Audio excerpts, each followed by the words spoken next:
Good morning. I'm Anna Marie de la Vega. Thank you for joining us. This is Focus, and today we're talking about spring at Beaman Park. And Heather Gallagher is here, manager of Beaman Park. Welcome once again. Thank you so much for having me back. One of my favorite guests ever because I can say, hello, what's going on? And you just take the whole interview. Unless I don't know what's going on or am confused and can't make small talk.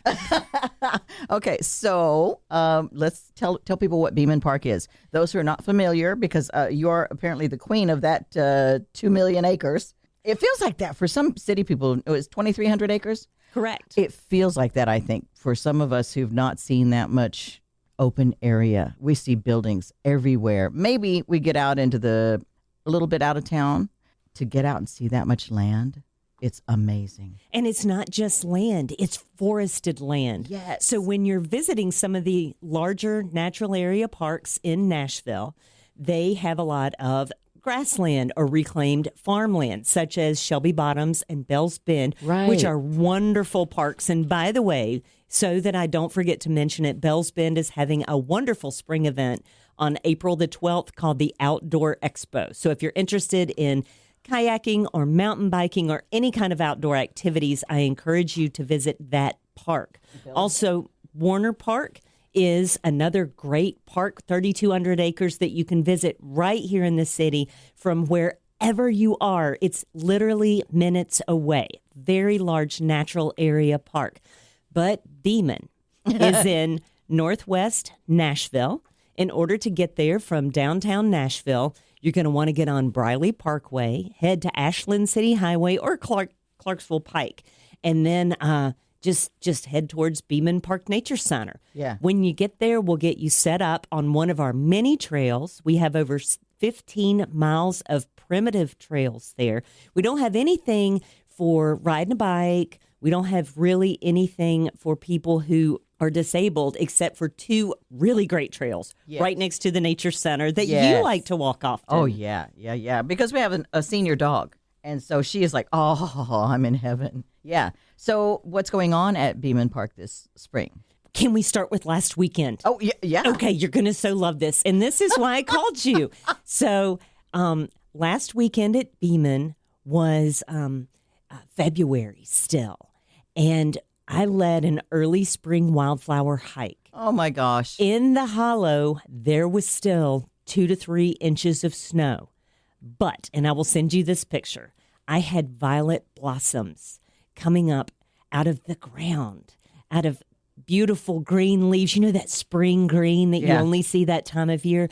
I had saxifrage or rock breaker blossoms coming out of the rocks. You know, those mossy rocks down in the hollow of Beaman. So the flowers are waking up. Oh. And that's what made me think, I need to call you. I need to get on your radar. And we need to talk about spring at Beaman Park. Yeah, I'm crazy about wildflowers and finding out the wild hydrangea, I think you said at Beaman. Oh, yes. When I saw that, I was like, oh, I know what that is. I was so excited. My husband stopped and looked so I could take pictures. They're absolutely magnificent. Facing the north-facing slopes at Beaman Park, we do have wild hydrangeas. So these are not hydrangeas that we planted from a nursery. Mm-hmm. These are hydrangeas that have been at Beaman. I've been hiking over there for 25 years.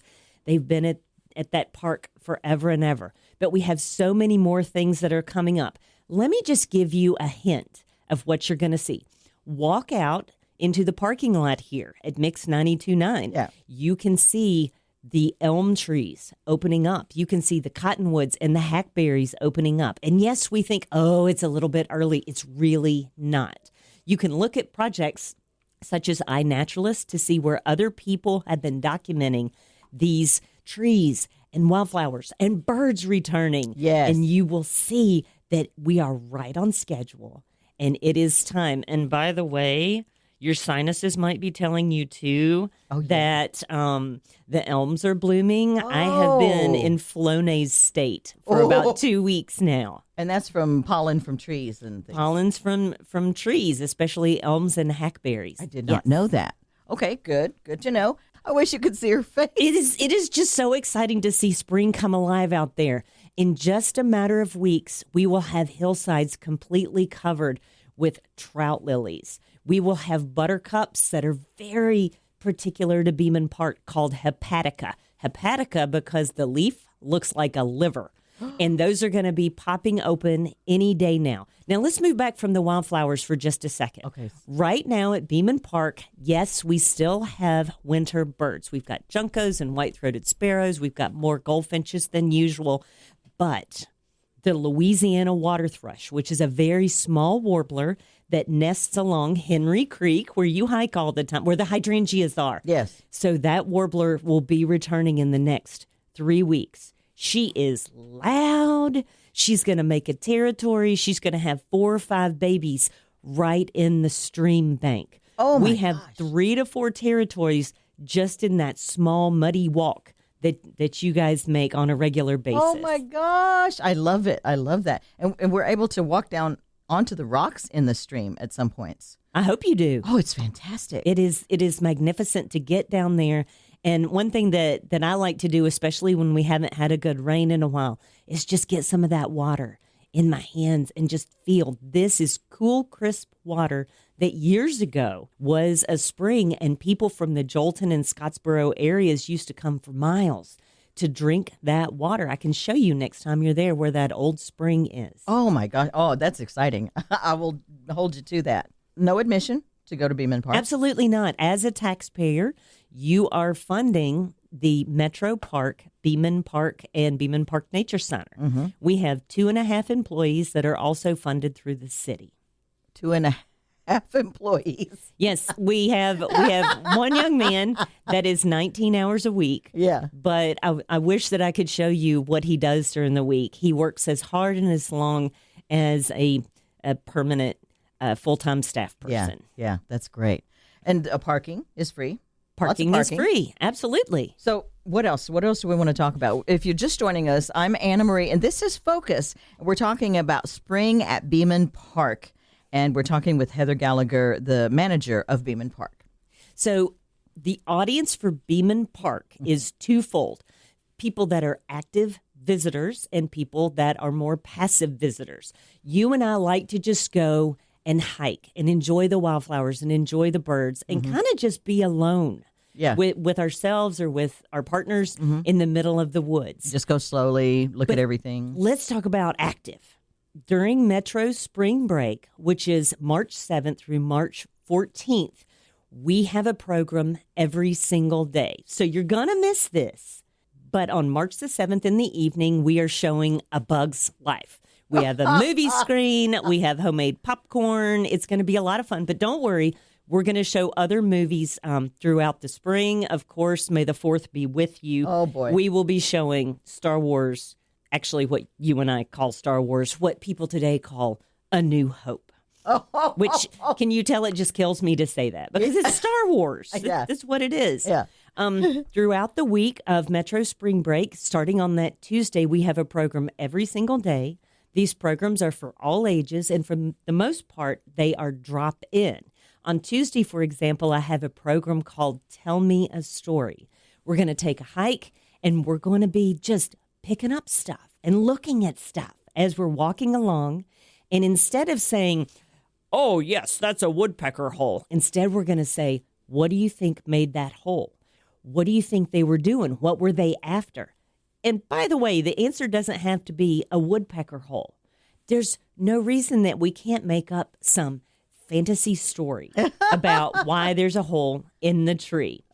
Throughout the week, we'll have other drop-in activities every single day, my favorite being cyanotyping, and that is where we go collect things from the woods and put it on some special sun-impacted paper that you can take home with you. And so it's a way that you can take some of the ferns and leaves and acorns home with you, printed on a special piece of paper. How cool is that? I know, it's a lot of, and free. I never heard anything about that. I bet it's been around a long time. I'm like, what? I love learning about something new. And from Beaman, because that's one of the things that you guys do at Beaman is you educate. That is correct.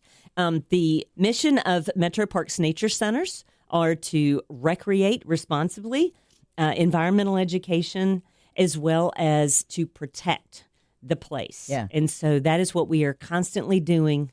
I think if more people knew and understood about the parks and about how things work and the whole system, the ecosystem and all of that, I think there would be less young people driving down the road throwing their lunch bags out the window.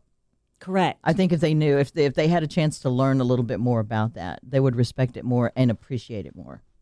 Or they could always come and volunteer with Beaman Park Nature Center and Friends of Beaman Park. We need people to get out there and pick some of that trash up. Oh, that's good to know, actually, because that would be one of my favorite places to volunteer. Next, Heather Gallagher. Next, you're going to totally love this. Every year, the wildflowers at Beaman Park do not disappoint. And so for one solid week, we partner with many different organizations, and this year with universities here in Nashville to celebrate the wildflowers, to celebrate spring at Beaman Park. It all kicks off on April the 12th with Beaman in Bloom. And this is a total partnership with organizations through Belmont University. We are partnering now. This is a lot. Here we go. Okay.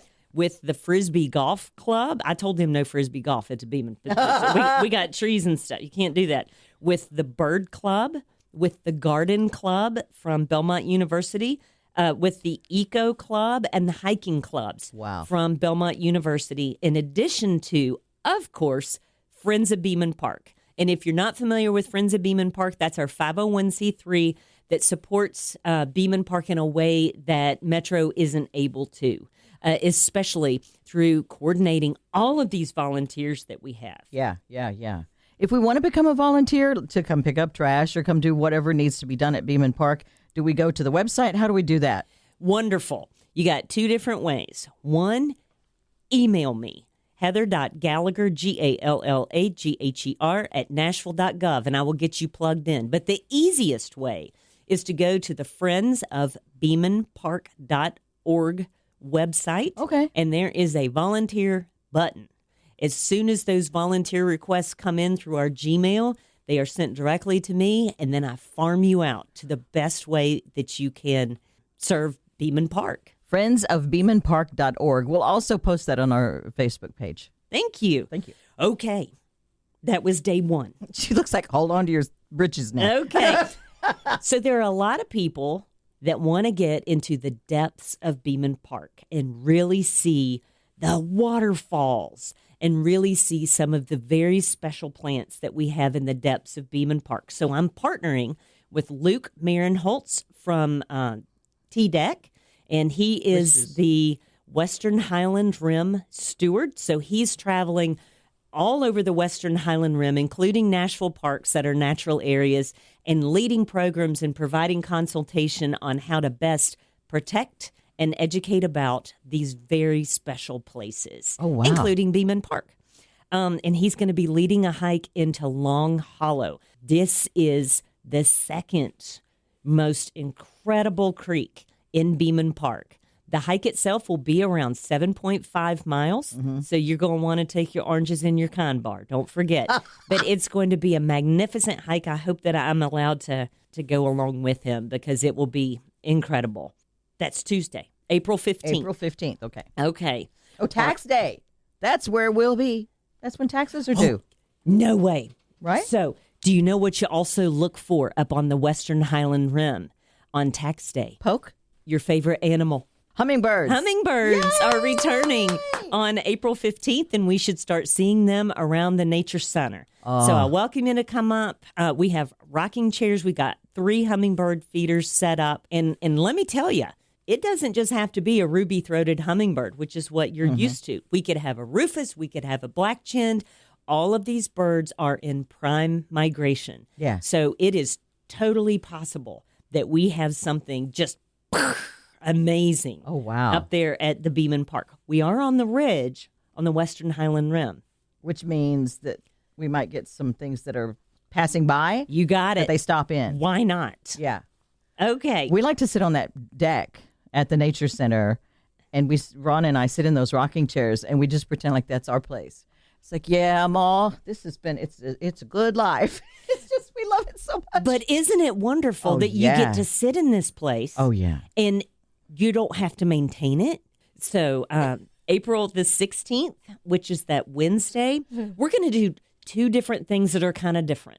So I frequently see a lot of people that are our age that want to get out and bird, that want to get out and wildflower, but they feel that they're not really able to, or, oh, that's for young people, whatever. We're doing a specific flower and bird hike. I'll provide the binoculars and the books for seniors. Okay. And seniors for us is over 55, but everyone is welcome. Good. This is in partnership with a Vanderbilt program that specifically gets seniors out to learn more about birds and wildflowers and all of the ecosystems. I'll use your word. Ecosystems around them.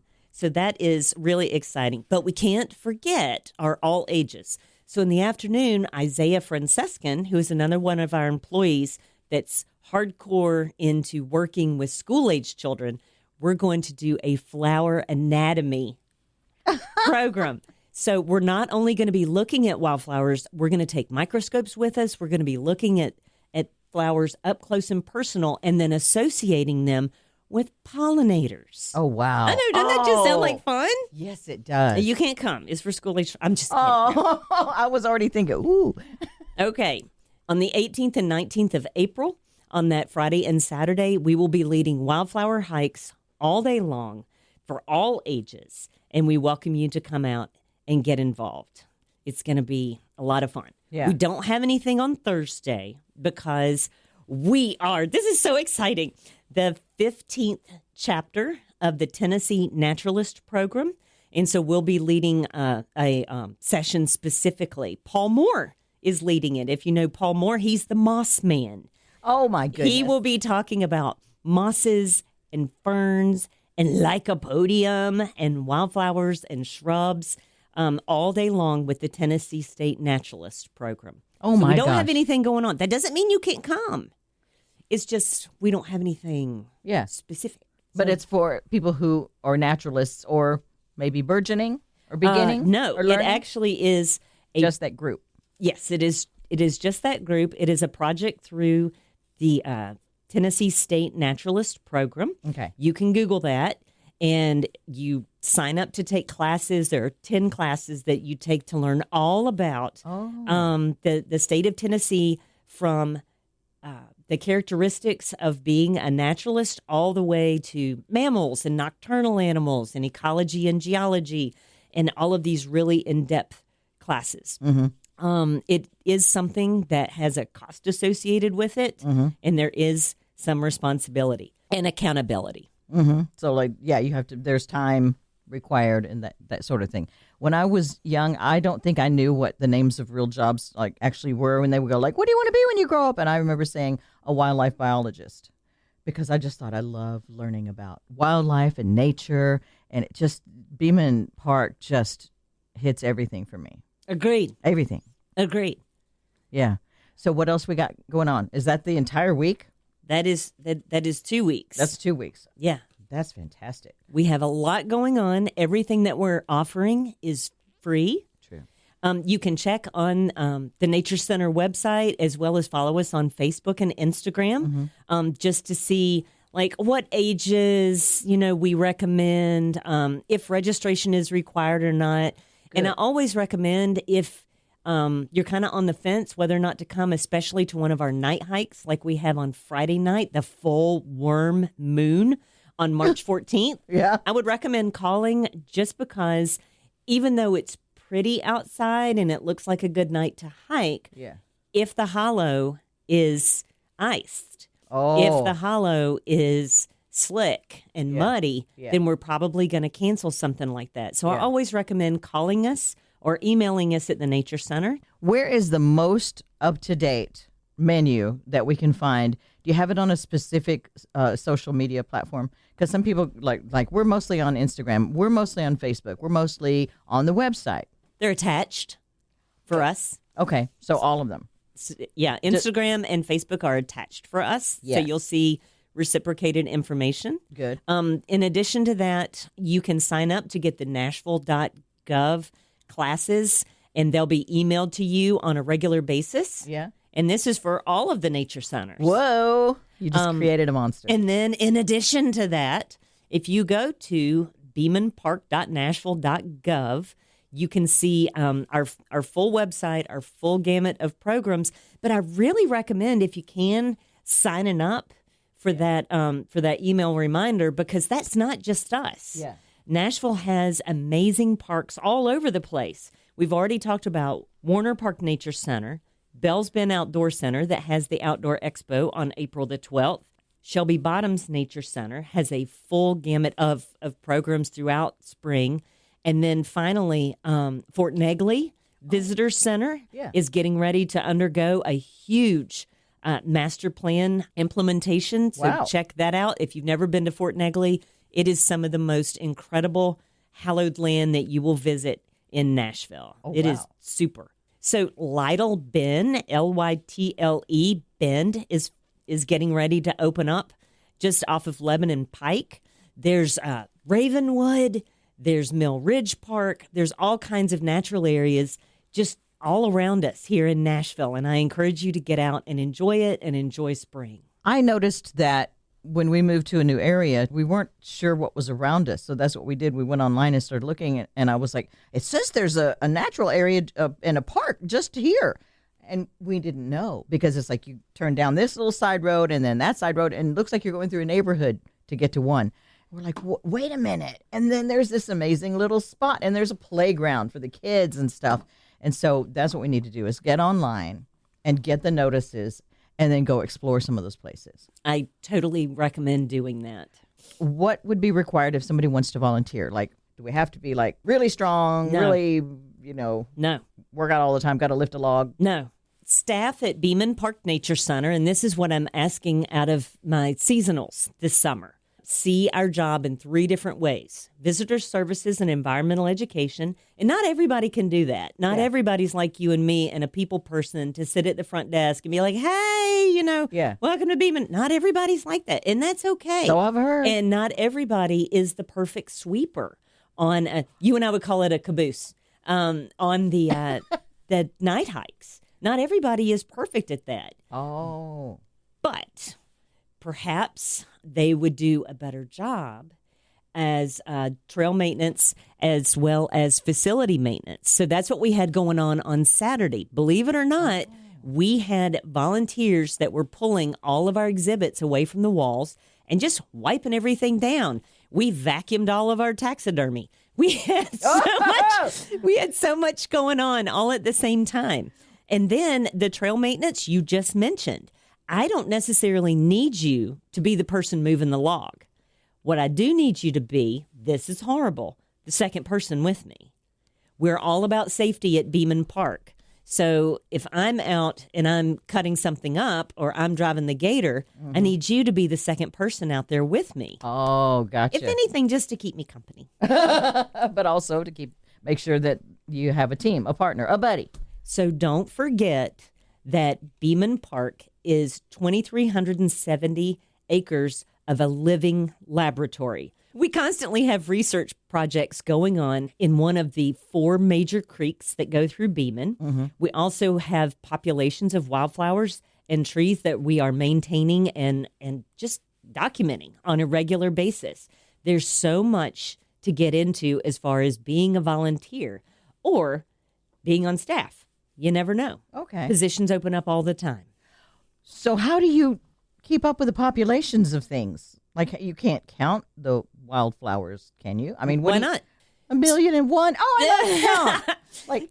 So look at the size of the room that we're in. The typical research project is going to do a 10-meter, and don't worry, I have surveyor's tape, 10-meter by 10-meter area. And we usually have people working in groups of 4 for these research projects, counting the trees, getting diameter of the trees, looking at wildflowers. We're going to pick 3 to 4 different plots that are maybe facing different ways, or a plot that's up on the ridge and the plot that's down in the bottomland next to the creek. We're going to try to get as much diversity as possible, and at the same time be looking for, how many trout lilies do we have in this area compared to 10 years ago, compared to 20 years ago? What special types of trees do we have? Believe it or not, Beaman Park has hazelnut trees. We have a lot going on out there. Is that rare? for us to have hazelnut trees? It's not common. She looked like, hello? No, I don't mean that at all. What? I know I'm so expressive with my face. You can like read what's going on in my head. I can tell when you're like, okay, that was this dumb question. No. Well, I did not know that, though. I didn't know. You're like, believe it or not, we have hazelnut trees. I don't know that I've ever seen one, so that'd be worth coming to see. It's pretty sweet. Not only do we have hazelnuts, but we also have an endangered tree called a white walnut or butternut. Mm-hmm. It is in the walnut hickory family, and the nuts are absolutely delicious. Mm-hmm. This is a population that, along with Roger McCoy, who is the state naturalist of Tennessee, we are maintaining and documenting on a regular basis. They are subject to a disease, and so we want to keep an eye on these trees because they are an environmental indicator of a rich hollow, of a very special place that you're not going to find anywhere else around here. So that means that hollow is healthy. Yes. And thriving. Yes. And so you take these 10 meter by 10 meter plots, do one here, one there, and you really document that part. And then you kind of average it to get the overall. No, we compare them year after year after year. Oh, okay, good. Yeah, so like this one is not doing so well this year. It doesn't have as many so-and-so. So you know if it's declining. And what's a lot of fun is we are constantly watching other things that might impact the rest of the park, such as the weather. Yeah. So how much rain did we get? Actually, 2 weeks ago, I took Zach and Isaiah. That's our staff. Okay. Zach is the half person. And ironically, he's 6'5". So it's really funny. I don't care if you call me that. No, he doesn't. So I took both of them down to to Henry Creek, which you hike on a regular basis, after we had over 4 inches of rain documented at the Nature Center. And we stood at Henry Creek and took pictures to say, this is what 4 inches of rain looks like. Yeah. So that we can come back in the summer and not only have that knowledge, of course, work on the trails because we know what that looks like. Where the water will be. Yeah. Oh, my gosh. Where was it? Over the trail. Really? All over the trail. And then, of course, this Saturday, it was frozen solid all over the trail. Oh, my gosh. Oh, that's fantastic. I just love the work you guys beautiful. are doing. I will show you pictures when we get off. Oh, you probably already saw them on Instagram. Well, I will go see them now. I put them to the song, the Foreigner song. Which Cold as Ice. Nice. I will definitely go see that. Anything else that you want to add? Just any final thoughts that we've neglected to talk about? My final thought is Nashville is full of absolutely beautiful natural areas. Why are you not outside today on an absolutely beautiful day? The sun is not going to set until later on in the evening. It is magnificent. Please respect your parks. Please stay on the trail. Please enjoy the wildflowers. Please touch them, smell them, and note the insects that are all around them. Mm-hmm. It is a most glorious day to be in Nashville. Thank you. Heather Gallagher, the manager at Beaman Park. If you want more information, we're going to put some links and info and how to get more info from the website and the social media pages as well. Make sure you join us again next week. I'm Anna Marie, and that's Focus.